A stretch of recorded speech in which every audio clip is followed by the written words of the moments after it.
Welcome to Dodgers Dogs. As part of the Dodgers Daily Network, Casey Porter here, as you can see, by myself tonight. So, hey, as this video starts and we start talking about a Dodgers loss today to the Milwaukee Brewers, but all in all a good weekend for the Dodgers, get on your social media, get on your phone, text message, do whatever you have to.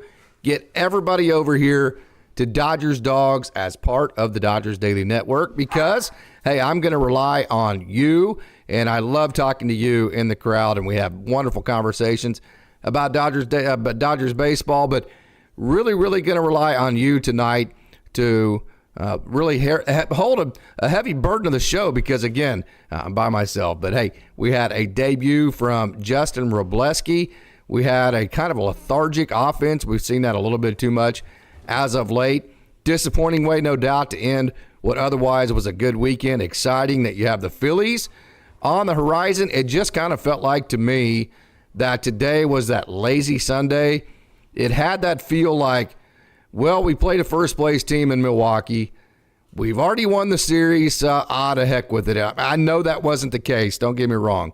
Every time a major leaguer or a competitor at all takes the field, there is absolutely no doubt about it that they compete to win every single game.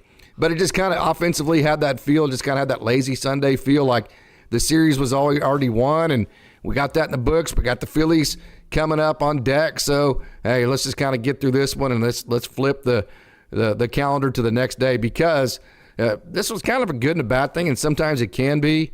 The Dodgers drew 5 walks. All 5 of those walks were in the first 4 innings, and they had nothing to show for it. And so sometimes, like when you're walking, it's kind of a double-edged sword. Obviously, as a pitcher, you don't want to walk people, and as an offense, you want to draw walks. But sometimes that gets you in kind of a passive mode, if you will, and I don't have any scientific evidence on this. This is just my take from being in the game of baseball my entire life, playing and coaching. Sometimes that can get you in a passive mode, and then then whenever you actually do so, to me, it was like the Dodgers got in a passive mode and taking a lot of pitches. And then when they swung at the pitches that they swung with swings that were way too overly aggressive. And the two-seam sinker that they saw today was something that we talk about that all the time. That two-seam beats those big swings, and the Dodgers sometimes do have big swings. And I think that was part of it, is that whenever they were swinging early in the game, the swings were too big, and therefore they were swinging and missing some. But hey, let me get to the box score here, and let me actually get to some of the stats. But other than that, hey, like we said, a good weekend. Justin Wrobo made his major league debut. Let's talk about that. So first of all, let's go back and talk about the game in itself. 6 hits, 2 RBIs, had 5 walks. Again, all those were in the first 4 innings. Really, the highlights of today were the home run by Chris Taylor. Again, letting that ball get deep, hitting that in the back of its hitting zone, something I've said is advantageous from him. Another highlight to today, 2 hits for Miguel Rojas.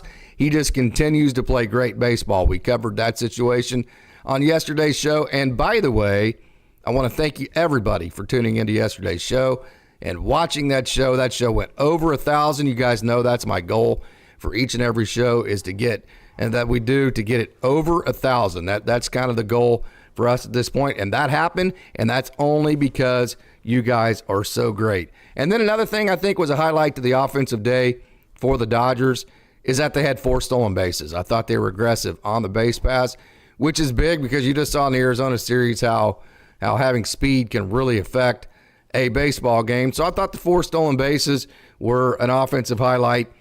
But again, I'll say, there's actually a saying to this, and I don't know how much I do buy into it, but I think there was some truth to it today. It's tough to beat a good team 3 times in a row, especially teams that are fairly similar. It's tough to sweep a team, so it is what it is. Hey, we have a great crowd logging in already. Peek a peep. Thank you so much for joining Daniel Berry Sports Highlight. Yo, back to yourself. Chris Faubourg, good day from Kentucky, and good day back to you, Chris. Craig, thanks for checking in. Roy Estrada, thanks for checking in as well. So make sure and get on the phone and get this lobby. Let's get this lobby going. Let's get this show going. I'm sure there's a bunch of other feeds you can flip back and forth. I think the The TV feed is still going as well. But like I said, you can flip back and forth, get your friends, tell them to get on over here. I'm going to read every single comment. We're going to have a great conversation about everything that happened today, and we're going to get after it. So the Dodgers today were 1 for 8 with runners in scoring position. I've set the bar at 15. That's probably a little bit too high. I'm probably going to have to adjust that. But we have said that if you're not going to have a real high quantity of at-bats with runners in scoring position, then your quality has to be really good. You have to execute when you get those runners in scoring position. The Dodgers didn't have either today. 8 at-bats with runners in scoring position, only 1 hit. It's going to be tough to beat a team like the Brewers that are as good as the Brewers are with only 1 hit on the day. So 1 for 8 with runners in scoring position was not a great thing. And so that's been a bugaboo of the Dodgers as well throughout the year, I think you could say, is hitting with runners in scoring position. And I always talk about sometimes that's a blessing and a curse, because it means that you're getting a lot of opportunities, but then you're not driving them in once you get them. So Yarbrough giving up a home run after we cut the deficit to 2 took the wind out of the sails. I would agree, Roy. That goes back to our point yesterday. If you remember the grand slam by Rhys Hoskins, the inning right after that is when Andy Pages led off with a base hit, and then Miguel Vargas hit the 2-run home run. That answer, we said yesterday, I thought was the reason why the Dodgers won that game. Now, obviously, the 8th inning was fantastic too, but Roy, I think that is absolutely a spot-on assessment of just the comeback. You know, it's like when one team scores, they chip into your lead. If you answer, even when it's just with 1 run, that is an absolutely huge factor. Yeah, no doubt about it. And the one was a CT3 homer. Yeah, CT3 had a nice home run today. Talked about that just a minute ago, how you let that ball get deep. So, hey, let's get into Justin Wrobleski's performance today. All right, here's the nitty-gritty as far as I'm concerned. And I think you guys know and gals know that when I speak about these guys, they don't. Trust me, they don't. I doubt anybody in, as far as management goes, even knows the Dodgers Daily exist. I would be absolutely shocked if any player watches any of these videos on Dodgers Daily. So please know that that's how I approach this. But I also approach it with, when I talk about somebody like Justin Wrobleski, like Gavin Lux, Andrew Friedman, Dave Roberts, I talk about them like I'm assuming that they are going to watch this show. And when they watch my comments, they don't have to like them, but I want them to feel like they are fair. So I hope that you understand whenever I approach the players and the management and Dave and all that, that's how I approach it, that I want to be fair and I want to assume that they're going to see it, although I know they're not. That way I know that I'm being real and I'm not throwing shade on people. So my assessment of Justin Wrobleski today, I thought his poise was fantastic. I thought his confidence in his stuff was fantastic. I thought he attacked the zone the way that, honestly, you know, a lot of times you see a pitcher make his major league debut and they don't look like the same pitcher. You remember seeing them in Tulsa. Matter of fact, a couple weeks ago, my wife and I went to Tulsa. We actually were in person for Wrobo's last Double-A performance. We didn't know it was the last Double-A performance at the time, but he got called up the next day. And so, and I said, of course, I obviously saw him quite a bit at Oklahoma State in scrimmages. And by the way, this is my Oklahoma State hat. So this is not a San Francisco Giants hat. I have my Oklahoma State hat on today in honor of Justin Wrobleski, who went to Oklahoma State. So that's what this is. I apologize for the black and orange. I know. But, hey, had to do it. Had to wear my OSU hat today. So I was very pleased with the poise and the demeanor of Justin Wrobleski. I was very pleased that you could tell he felt like his stuff was good enough to get major league hitters out. That's the one thing when I've talked to these guys that have made major league debuts, like Ricky Vanasco, Gus Farland, Ryan Pepio, Michael Grove, Gavin Stone, you name it, Landon Knack, all these guys. The one thing that they always say is there's always a eureka moment where you go, my stuff is good enough to play at the major league level. And then that's like just a sense of relief that allows you to get comfortable and relax and just be yourself. And then the next step of confidence is, okay, well, I know if I throw my stuff and I make the right pitches, I'm going to get outs. But that's everybody at the professional level. You could go down to the single A level and that be the case. Then all of a sudden you get into a situation to where you go, you know what, my sequencing is good enough and my execution is good enough to where I can get away with a mistake or two. That is whenever you become really kind of invincibly confident and you really turn to that next level. So I saw that confidence that Justin Wrobo took the mound with. I saw him throw with conviction that his stuff was good enough to get major league hitters out, especially that four-seam fastball. What I also saw was his stuff wasn't good enough today to make mistakes with. He hung a slider to Yelich, and then he threw a center cut fastball to Haas, and he made two mistakes, and he paid for it. Other than that, and I know Justin Wrobo well enough. I don't know him super well, but I know him well enough to say this, in my opinion. Justin Wrobo, he'll be happy with the whole thing, okay? But I promise you, it'll piss him off that he gave up 4 runs. He will feel, and why it'll piss him off is because he will feel like, from a confident perspective, he's better than that. That's how he'll view this. I'm a better pitcher right now than to go in a major league game and give up 4 runs in 5 innings. And I say that with the ultimate amount of, that's the ultimate compliment to him, because I really think that's how he will view this. He'll be told by everybody in the organization, Dave and everybody else, hey man, you're a rookie, great job. It's your first game out. It's all, and Wrobo, he'll probably, of course, I'm making all this up. I mean, this is just my opinion and my take on it. And he'll probably be like, yeah, I know, man, cool, whatever, great experience, all that. But in the back of his mind, he'll be going, yeah, BS, man. I should have went out there and blanked those guys. I'm good enough to go out and throw up a 0. That's how he'll be thinking in the back of his mind, because that's how much confidence he has.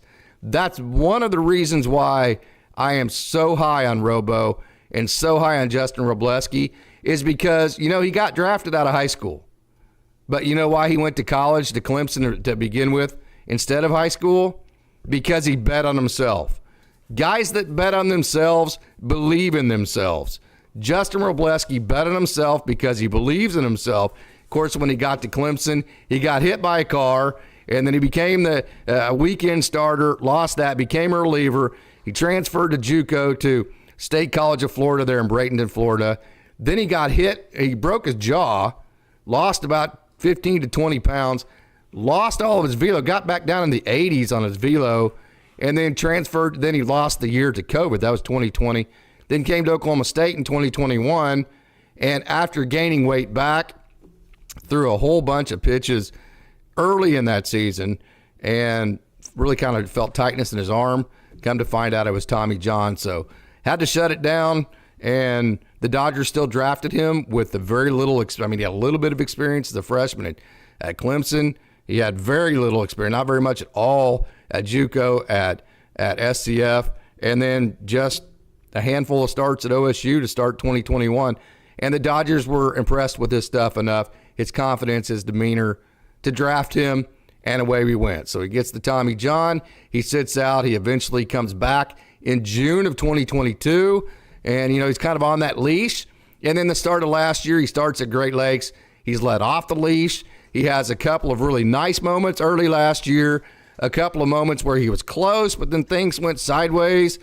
And then come about June of last year, it was lights out, forget it. He became a great pitcher. Started this year, has ascended very fast. And so, hey, this is a guy that has all the major league tools, the major league mentality. And so let me say this about the mechanics of today's outing. The four-seam, undeniable. The fastball, both. I didn't really see a sinker a whole lot today. I think that, I know Dave mentioned in the postgame that I think he has some ways to get some lefties out that we didn't see a whole lot today. I think he was talking about that sinker. Of course, I don't know that for a fact, so I haven't talked to Dave Roberts. But I know, so like what the Tulsa Driller, what they're really doing throughout the entire organization is that right-handers are throwing that sinker to right-handed hitters to the inner half of the plate because that ball moves in on your hands, and so it's less likely to hit the barrel, which means it's less likely to be hit for a home run. So you notice that slider to Yelich, a left-handed hitter, was sliding away from him, and it slid right back to the middle of the plate. Well, instead of throwing a slider or sweeper, I think in the future, Wroblewski can turn that ball left and make it a cutter, and instead of that ball sliding back into the barrel of Christian Yelich, I think it's cutting back in on the hands, and now instead of a home run, you have a jam shot. You have a jam sandwich. So I think that's what Dave Roberts was talking about as far as ways to get left-handers out. That would be on brand with how the organization has gotten same-handed hitters out, meaning righty versus righty. And so I think that would be a good plan for him. But, hey, who am I to say? I mean, this guy has like 6 or 7 pitches. So the fastball is not just Major League ready. It's upper echelon Major League ready. You saw really good hitters for the Brewers today, know the fastball was coming, and still be surprised at how fast it got up on them. So the fastball is Major League ready. I think it's upper echelon Major League ready. I think what's going to determine how fast Wroblewski, A, stays in the major leagues, and then B, once he gets to the major leagues, he has top shelf stuff, potential. How fast he moves up to being a top of the echelon, maybe a 1 or 2 starter at the major league level, is going to be the slider and the sweeper and the 2-seam. So the way that he's able to turn that ball left into left-handers, and then the way that he's going to be able to cut that ball, the cutter / slider, in on righties to match that very good 4-seam. And then also he has, I know he threw a kind of a slurvy type pitch in high school. I think he could add that back in just to throw early in counts to keep hitters off of his fastball. So I think his 2-seam and slider / cutter are going to be the determining factors at how fast he stays in the major leagues, and then once he gets to the major leagues, how fast he ascends to being a top level starter. Hey, we have a great crowd logging in. I want to thank you guys so much. Again, you see, I'm by myself, my Oklahoma State hat here, in honor of Justin Wroblewski, who went to OSU, was an Oklahoma State University Cowboy. And so thank you so much. Thank you so much for joining. Hey, Pika Peep, back again. Connection dropped on my end. Okay, good. Kenny Chung, thank you so much for joining. Bad pitch calling from Will, constantly calling for fastballs from Wroblewski, turned into easy reads for the Brewers. Well, I'll say this for Kenny. I'll say this. When you have a rookie, you tend to simplify because what you focus on with guys making major league debuts, the first thing you focus on is, what do I do best? Okay. Definitely Justin Wroblewski, what he does best is throw fastballs. And then the second thing is, what can I execute the best? Well, you saw the cutter / sweeper / slider that he threw to Yelich. He hung it, and it got hit for a home run. So I think that spooked Will Smith. I think at that point, Will got into the mode. I think they all got into the mode of, hey, this is a young guy. He's actually pitching well. Let's simplify things. And let's just throw the pitches that we know that he can execute, that we know that can get by barrels. So, hey, I'm not saying you're wrong there, Kenny, but if that is the case, I think that would be why, is because his fastball actually is very good. Pika Pete, like what I saw out of Wroblewski, though. Only problem was I expected Barnes to catch him today. Yeah, he has a big mix. He has a lot of pitches. I mean, he has a cutter, he has a slider, he has a sweeper, he has a sinker, he has a 4-seam, and a curveball. So it's 6-pitch pitcher, and I didn't expect him to he got to 5 pitches a day, did not throw his curveball. I didn't expect him to get to all that mix because, like I said, I expected them to simplify a touch. As you see a guy get more major league experience, I think you start adding as they get that experience and they start getting more comfortable, and you're not just in the mode of just trying to survive, if you will, and just trying to do everything all the time. The only things that you're good at, you start experimenting a little bit more. So I think the fact that the game plan was going to be fairly simplified, Pika Peep, I don't disagree with you. but I think it was going to be a simplified game plan to help Justin Wroblewski guarantee more that he was going to be execution focused. I think that's probably why you saw that. So, hey, we have, like I said, get on your phones, get on your social media, and tell all of your friends that we are live on Dodgers Dogs here at Dodgers Daily. Hey, we have a great down on the farm for you tonight. We're going to cover Ryan Ward at the AAA level. We're going to cover down on the farm. We have lots of great action from guys like Jack Dreyer at the AAA level. Hobbsy, we're going to break down all of his different types of curveballs. We're going to talk about Dalton Rushing. We're going to talk about some more baseball IQ from Taylor Young, TY. And then, we're going to talk about the fire that came out of Jackson Ferris yesterday. What a great performance he had. 7 innings scoreless, and we're going to break all of that down. That was just simply a fantastic performance for him. We're going to also talk about Cameron Decker, and we're also down on the farm. Wonderful young catching prospect at Rancho. We are going to talk about Jesus Calise, who has had a really wonderful couple of weeks here.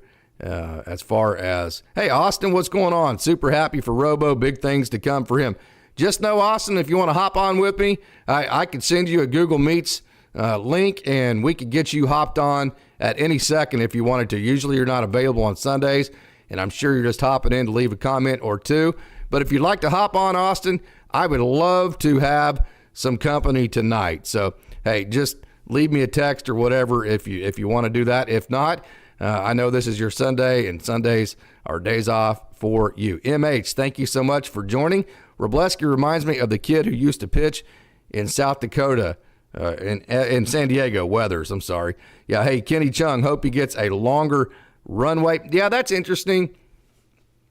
I think probably I would expect Justin Wroblewski to get optioned down to Oklahoma City. That's fine.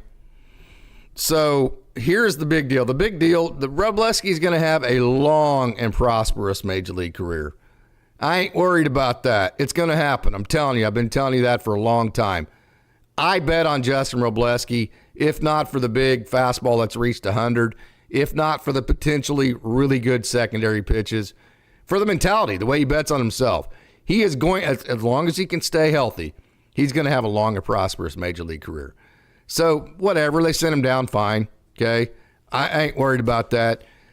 The biggest part of this major league debut for him, beyond the fact that he is now and forever a major leaguer, and nobody can ever take that away from him, and 1% of people get to say that in their lives.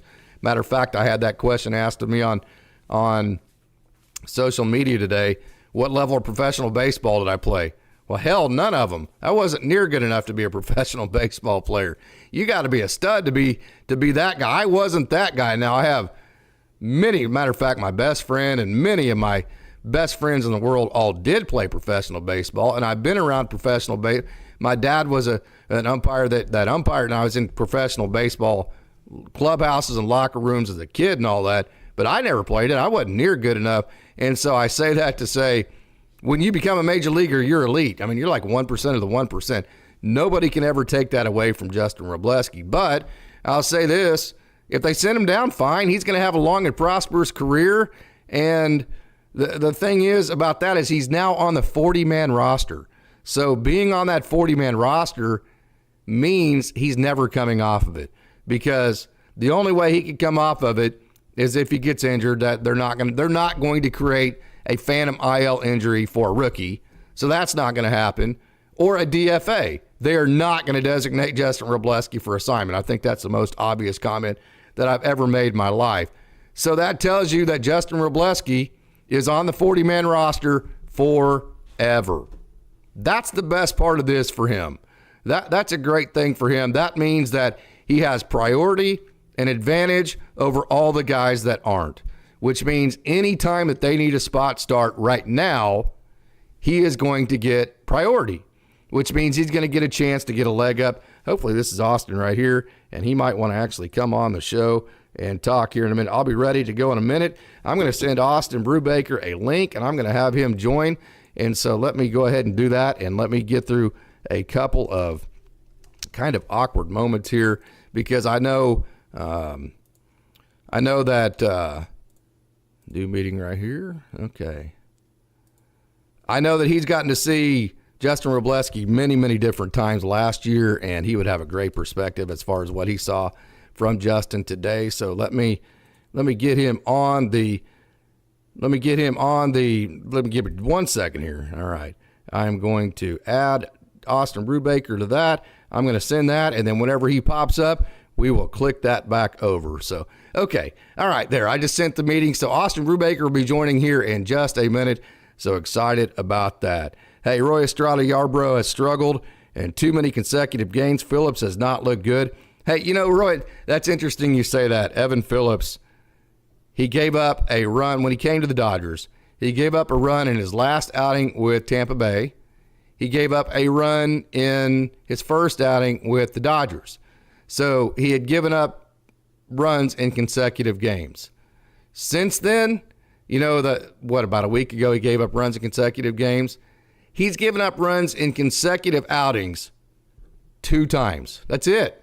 The last time he had done it until last week was August 8th and August 9th of last year. So whenever we say that Evan Phillips has looked, I would say that maybe he's looked, you put has not looked good. I think you're saying that in the terms of doesn't look good for Evan Phillips, because he has been so outstandingly super elite that we just come to expect from Evan, like every time he goes out, it's just absolutely totally automatic. Hey, Dodger Booth compared him to hometown guy CJ Wilson. Not a bad comp, but don't remember old CJ throwing that hard as a starter. Yeah, Roy Estrada, never thought I would ever say this, but Vesia looked like our best reliever. Well, you know, I've been saying that for a long time, because if you go back to the beginning of July 1st last year, from July 1st all the way through the end of last year, he was elite, not good. Elite, not good. And then through this year, he's been, I haven't looked at his ERA lately, but he's been elite. So since the beginning of July last year, Alex Vesia has been one of, not just left-handed, but one of the best relievers in all the game, not just for a left-hander, but just in all the game, left-handed or right-handed. So, hey, want to remind you, we have a great Down the Farm coming up. Austin Brubaker will be joining us here in a minute. Kenny Chung says Andy Pages needs to understand the situation, shorten up on the bat, and put the ball in play, not swing for the fences and try to play hero ball. Pass the baton. I totally agree with you. I love that style of baseball. That's not Andy Pages. Andy Pages is trying to do damage every time he swings the ball, every time he swings the bat. He is what he is. I mean, he's a guy, he's a dog. He loves the big moments. He will come through in the big moments.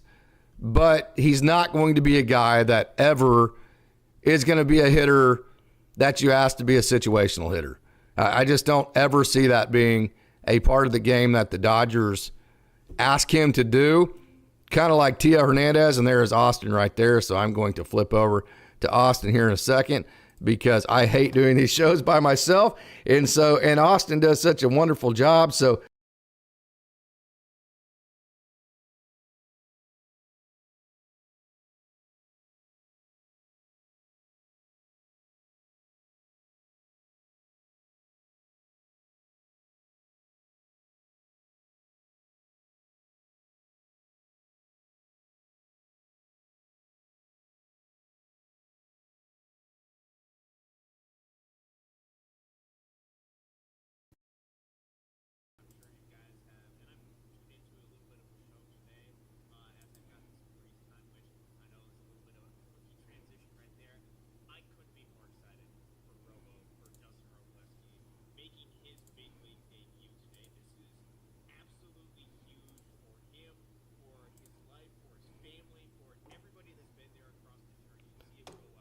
I don't think we're getting your audio here, Austin. Let me go keep talking until I can actually get you. I don't know what's going on with your audio, but I don't see it coming through. And so I don't know. Well, can anybody hear Austin at this point? So I don't see your UV meter moving. So let me get some settings going here, and hold on one second here. There.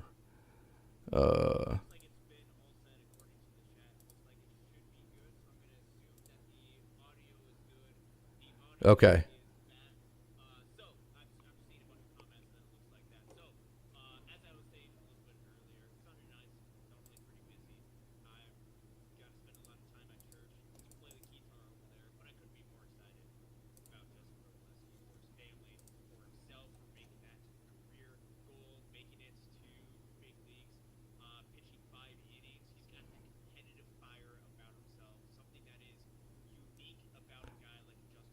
Yeah, I don't think they can hear you, Austin. They're saying they can't hear you. I don't know why. Let's see. I knew they couldn't because I can't see your guys. Give us just a minute. Let me click this over, and then let me get Austin's audio.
All right, what we're going to do here, I have not been able to figure out how to get Austin's audio fixed, so I think what we're going to do is we're going to go down on the farm, and then we're going to figure out what's going on with Austin's audio from there, and then try to flip it back over and get his comments after that. So, hey, without that, let's take a trip down the farm.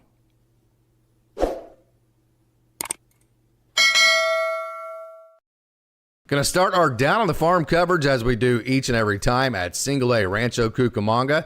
And this is Jesus Scalise, who had 4 hits yesterday, by the way. Hey, we've talked about him a lot lately, but that's okay. We always talk about, hey, this is the merit system. If you deserve it, you get it. So anytime you get 4 hits, that obviously earns a lot of attention. What I really like about it, he saw a base hit to right field there. Here's one up the middle, and then his next 2 base hits were pulled to left field. So another young hitter in the organization that hits the ball where it's pitched. They think big part of the field. They think up the middle, and they're just thinking contact and line drives that you see right there from Jesus Scalise. He has a lower launch angle naturally with his swing, and that's okay, even as a catcher, because whenever you can make as much contact as he with that type of sweet swing, you're going to be okay as far as your OPS numbers because you're going to hit a lot of doubles. Yeah, I know that you need to hit home runs and all that, but still, gathering hits is a good thing, and Jesus Scalise is good at that. So we talk about all the time, or we have at least lately, what a stretch it's been for the young catching prospect in the Dodgers organization. He's gotten to catch for Clayton Kershaw. He's gotten to catch Joe Kelly twice in the last couple of weeks. And check out this heater. This is not a misprint or a misquote. Jesus Scalise is 7 for his last 7. He's 9 for his last 10. He's 13 for his last 19 and 19 for his last 33. And by the way, he's raised his batting average by 96 points in his last 45 at-bats. 96 points in his last 45 at-bats. I'm not sure I've ever seen a 7-for-7 stretch ever at the professional level with my own eyes. I probably have. I don't remember it. I don't remember ever seeing a 9-for-10, and I really don't ever remember seeing raising your batting average 96 points in 45 at-bats in July with enough at-bats that have accumulated. So, hey, what a heater for Jesus Calise. What a last couple of weeks it's been for him. This is Cameron Decker, a right-handed hitter that was drafted out of high school in 2022, and another guy that, hey, just is thinking contact-oriented, but make no mistake, this dude has a world of power. I really like how he had some adjustability to the front of his swing. I like hitters that make their adjustments at the front of the swing and not the back, because I think at the back of the swing, you're just trying to hurry up and you're trying to catch up with everything, and it just happens too fast. So adjustability at the front is what I like, and I really like this. Dead center. That's what I'm talking about. These young guys like to think dead center, and if the ball happens to get in the air on a line drive that they maximize their contact with, then it becomes a home run. That is the approach of Cameron Decker, a talented young right-handed hitter who had 2 home runs yesterday for the Great Lakes Loons. So that is a fantastic thing. And by the way, Decker has hits in 7 games in a row, and he's hitting .318 so far in July. Also had 4 RBI. So great day for Cameron Decker. Going to move up to High A Great Lakes now, and to do that, you have to start with the wonderful performance yesterday from Jackson Ferris, who just absolutely shoved. Fastball touch 96. There's that back foot slider. So he manipulates his slider so well. So there's back-to-back pitches. Let me show you exactly what I'm talking about. Look at this first slider that he throws. That is a back foot slider to Dom Johnson again. We talked about Dom yesterday from Edmond, Oklahoma. To the back foot right there. That's a big old sweeper there. And that is a great pitch. Now watch the shorter slider to the back door. So he's able to manipulate his slider into different shapes. And then also he has that one that's kind of in between that has a lot more lateral movement to be more of a get me over to the middle of the field. And then he's able to dot that fastball to the glove side that's 96. That plays off of all of that. There's another one there. And so when you put all that together, that's a great combination. That slider has a lot of skill. That one there that has more cut to it. You can see Tyrone Lorenzo probably jammed his thumb on that. I can't tell you how many catchers have told me that left-handed slider, when they put that finger down, it's like, oh my gosh, I'm gonna jam my thumb again. That one obviously didn't feel very good for Tyrone Lorenzo. But how impressive is Jackson Ferris? Not only explosive, that's the thing. This organization has always had explosive pitchers. But like with Clayton Beater and even Bobby Miller, Ryan Pepio, these guys as they came up, they were throwing like 2-3 innings at a time. Not now. So we've talked about that quasi 6-man rotation that the Dodgers always seem to figure out how to create via the IL stints or the up-down train with their prospects in AAA. Well, it's math. To have a 6-man rotation, a pitcher is throwing those innings, right? So it doesn't matter if it's a starter or a reliever, still one of your pitchers are throwing those innings. So the only way a 6-man rotation can work from a mathematical equation perspective is if your starters make it through at least 6 innings, so your bullpen has to cover less innings. You can't have a 6-man rotation and have your starters only going 3 to 4 innings. That just simply, the math of that doesn't work. So the Dodgers, I don't have any information inside on this. I will ask Dave Anderson and Darren Olinger in the offseason. They're so busy during the season, I don't ever bother them. One of the reasons why I didn't ask James Outman for an interview, that was a business trip to Oklahoma City. I was not going to interrupt the straight line focus he had. It was not my place. He didn't want to be in Oklahoma City, wouldn't want to have talked to anybody in Oklahoma City, and so I wasn't going to bother him with that. So when you're talking about these pitching coaches, I don't bother them in the middle of the season. We'll talk about in the offseason, but just from what I've seen, they have placed an emphasis on their starting pitchers in the minor leagues going at least 6 innings.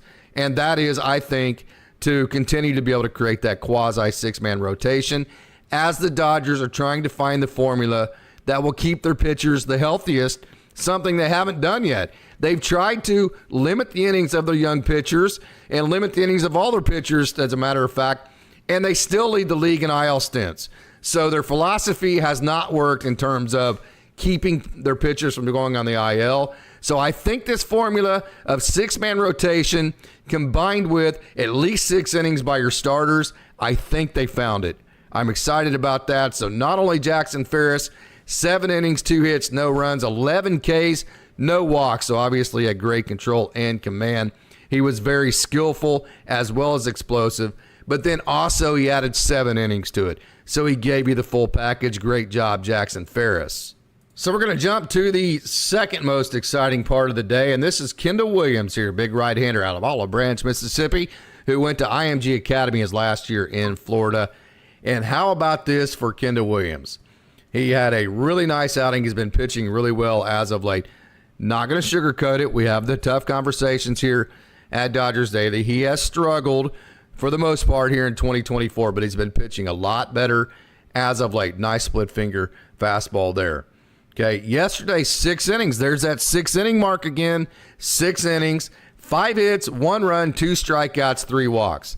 That's very impressive. It's great to see Kendall Williams pitching well again because, hey, you remember he came over in that Ross Stripling trade in 2020 with Ryan Noda, and also Moises Brito, who we saw in yesterday's show. Moises Brito was part of that trade too. Kendall Williams was that player to be named later. Super talented young right-handed pitcher. And the most impressive part of him, okay, Bruce Howard is one of the Tulsa play-by-play voices.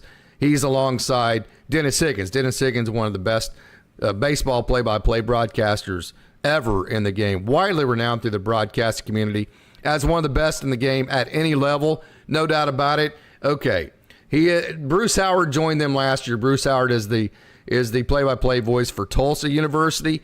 Bruce joined for all the home games. He is just simply fantastic. So why am I saying that? On the broadcast yesterday, Bruce had a great stat for Kendall. How about this? Since that trade in 2020 for Ross Stripling, Kendall Williams has made 80 starts in the Dodgers organization and not missed one. He has not missed a single start since he came over to the Dodgers. And in this day and age where the Dodgers are losing pitchers by the day to the IL, to have a guy that's 6'6" with a split finger and the talent and ability and projectability of Kendall Williams that also has that amount of durability, that is incredible. I'm going to say that again. 80 starts since Kendall Williams has come over in the Ross Stripling trade. He has not missed a start yet. Yesterday was fantastic. Again, his numbers, 6 innings pitched, 5 hits, 1 run, 2 strikeouts, and 3 walks. Great job, Kendall Williams. So this is Dalton Rushing. Just released my featured article on him and my interview with him just this last week. Hey, another guy that hits the ball very hard, massive exit velos, but hits a lot of line drives right here, a lot of hard ground balls because he's just thinking hit the ball hard. Hit it somewhere. He's not thinking lift. He's not thinking get the ball in the air. He is just thinking hit the ball hard. And so for a guy that is the Dodgers' number one prospect, the number one prospect in the most visible, maybe the most visible organization in baseball, that's impressive. So what I want you to notice here too, hey, we talk about Taylor Young, all the smart things he does on the baseball field. A couple days ago, he turned a double play where the runner was running towards him, stopped. So he went and threw to the force and then got that runner in a rundown. Yesterday, he took a pitch when he saw that Alex Freeland had a base stolen. Well, how about this? Taylor Young, who had 56 bases stolen last year, let me back that up. You can see that he was clearly trying to steal second base. Dalton Rushing with a hit and run behind him. Don't know if it was a hit and run or a run and hit, but Dalton Rushing gets a base hit. Taylor Young on this hit, this was a single, fairly routine single to the right fielder, scores all the way from first base, and wahoo, look at that as he touches home plate. I love that young man. I love the way he plays. I love his personality, his energy. It's infectious. It's awesome. Baseball IQ is incredible. Great job, Dalton Rushing. Great job, Taylor Young. And a baby Hobbsy. Hobbsy had a good day. Michael Hobbsy, all-time save leader from St. Mary's College. Hey, that slider, I want to show you here that we've talked about earlier with Jackson Ferris changing and manipulating the depth and shapes of his slider. Here, see, that's a smaller slider. See, that just kind of has that left turn, a little bit less depth, more of a cutterish type pitch. That's his smaller slider. So here's a smaller slider just to kind of make sure it's a strike to Carson McCusker, who, by the way, leads the Texas League in hits since the middle of June. And then there's the big slider. So you've seen two different shapes to this slider. Let me back that up. Here comes the smaller slider right there for the strike. And then after you get the strike, here you see a 2-strike count. Now you throw the one with the bigger depth, and that gives you the swing and miss. That skill in manipulating the slider for Michael Hobbs is absolutely big time. And then there's this 4-seam fastball that can hit, 95, 96, somewhere in there. And another thing I really like about Michael Hobbs that we're going to see in a minute, he has added, there's another big, that's kind of in between the two, where it does have depth, but yet he's still making sure he can throw it for a strike. 1, so 2, 3. a third shape to a slider there. And then there's that 2-seam. Let me back that up and let me show you that right turn. So what a lot of these Dodgers pitchers, especially relievers, have done to command the inside part of the plate without getting ambushed for home runs, because we know home runs are hit whenever you make a mistake on the inner half of the plate, they're starting to throw that 2-seam. Bobby Miller did this the other night. Antonio Knowles does it a lot. So does Ryan Sublette. So this is an organizational-wide philosophy, and I love it. So to keep from this ball being a home run, they're throwing the 2-seam to get that right turn to come in on the hands to jam the hitter. So watch that right turn. Jam the hitter there. That hitter's like, dang, I didn't think I was going to end up being a strike. I'm assuming and that then you watch, have he throws it again here in just a minute. Right there. Clipped. See, and so that is a fastball on the inner half that if a hitter is able to get extended on, this is a pitch where you see this location. I mean, right there, that's on the inner half. That's a home run type pitch if a hitter can get to it. But because it's coming in on his hands, see how it doesn't quite hit the barrel? He's having, now watch, instead of the hitter hitting through that ball, he's having to cut across that ball. See how he hit across that ball? He's having to do that because that ball is boring in on his hands. And when you cut across that ball, you're not going to get it in the air.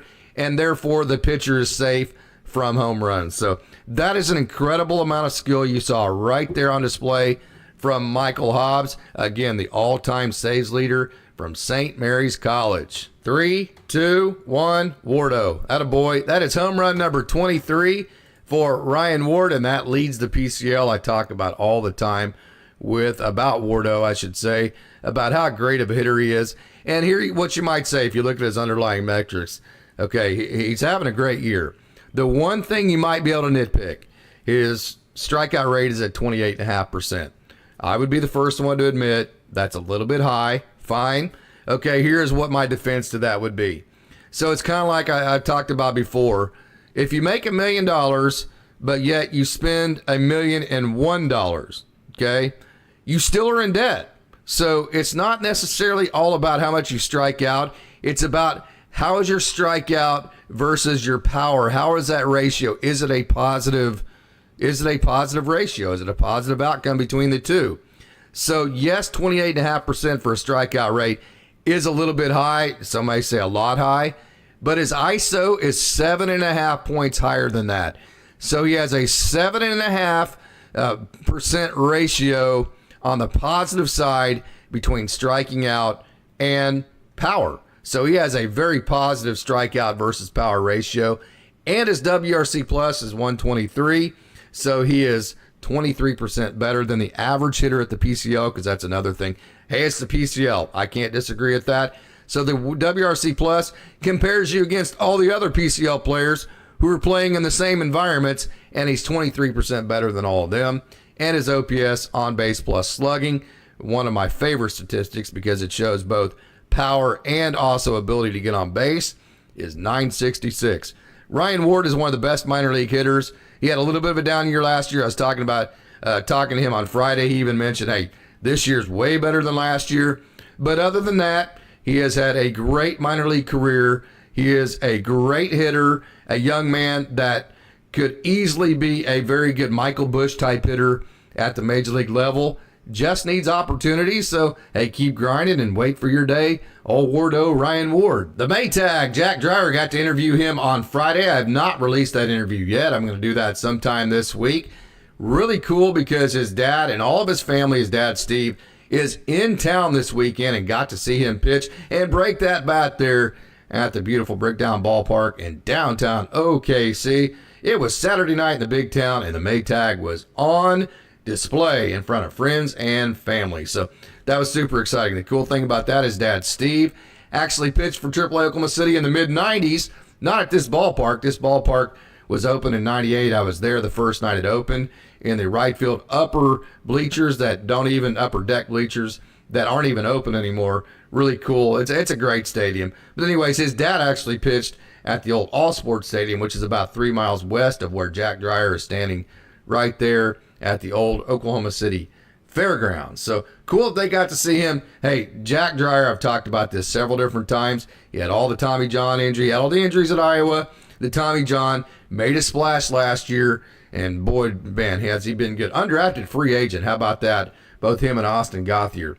He has made himself a front of the Rolodex type of prospect. No doubt about that. ERA down to 0.80. His whip is 0.83. He has 46 strikeouts and 33 and 2/3 innings.